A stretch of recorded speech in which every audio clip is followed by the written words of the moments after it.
Hello everyone, welcome back. Today we're going to take a look at some recent additions to our own VHS collection. I've always been a big fan of Bruce Campbell, and one of my favorite things that he's ever been in is one that I feel is constantly forgotten, never brought up in the same conversation as stuff like The Evil Dead or even Jack of All Trades. Any of the number of great things that he's been in over the years. One of my favorites has always been The Adventures of Briscoe County Jr. Pretty much the only Western that I've ever enjoyed. Love this. I think that this is not my favorite thing that Bruce Campbell has been in, but I think this is my favorite role that he has ever been in. I think this really, more than any other role, shows what kind of a great, fantastic, and charismatic leading man Bruce Campbell really is. Love this show. So I've always wanted to add to the collection some of the releases on VHS. So I recently added a huge box full of The Adventures of Briscoe County Jr. on VHS. For a series that only lasted one season and did not have particularly high ratings after the premiere, a surprising number of episodes, the majority of the series, was released on VHS through these Rewind Classic Collector's Edition clamshells.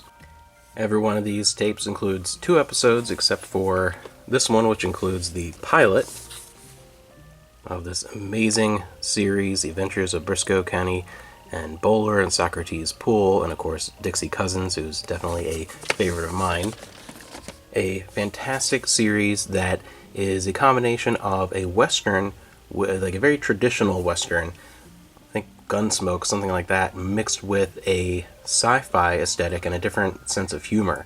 Really shines through as a show that should have been a classic within the genre and instead turned out to be a cult favorite. Is definitely one that Bruce Campbell seems to have a fondness for. All the features on the episode descriptions are all created by Bruce Campbell, and they're in the DVD set as well. And he seems to, when he talks about it and in his books as well, he always seems to have very fond memories of it. It's a really great show, and it's been cool to have this on VHS. I always wanted a collection of it, and I've been watching these. It's been a lot of fun revisiting this series on this format, and the tapes have all held up really well. So that's really a great plus to be able to watch these on this format. Fantastic to have this show. And then we added one other thing to the VHS collection.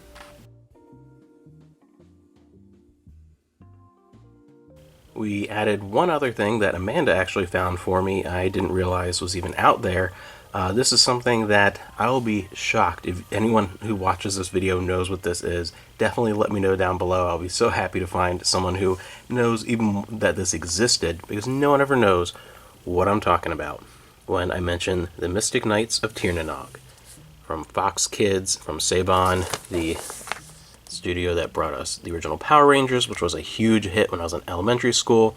This was not, but this was a big hit with me and a handful of my friends. Just the few people that were watching this is pretty much myself, one other friend, and then some family friends of ours have some twins that are the same age as me, and they were really into it as well. So one Christmas we got all the toys from this. I think between the 3 of us that were there, we had just about every toy from this. They really pushed the toy line, even though it was not around for very long. The Mystic Knights of Tiernanog, it came, it went, and disappeared for all time. This release here from Canada is actually the only VHS release they ever put out, and the only DVD release that exists anywhere. Randomly, 2 individual releases that have like 2 15-minute episodes apiece or something like that were released in Germany exclusively, and I'm pretty sure they only have the German dub. I don't even think they have the English available on those. I looked at those years ago.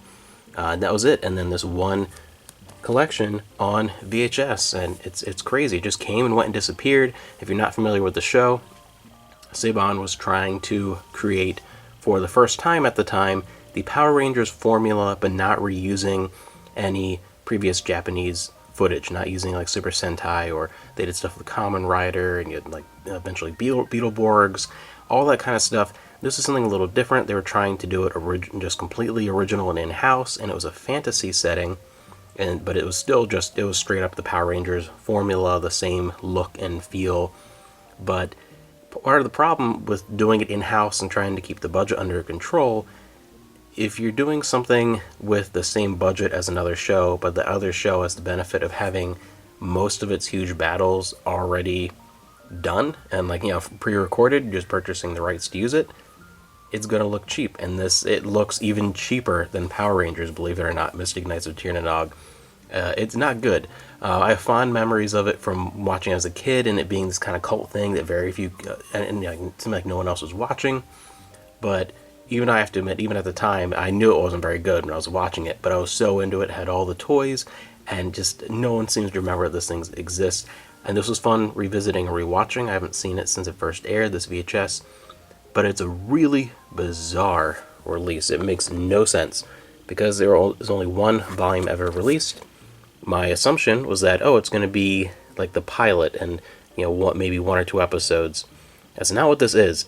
This is a very disjointed combination of several episodes.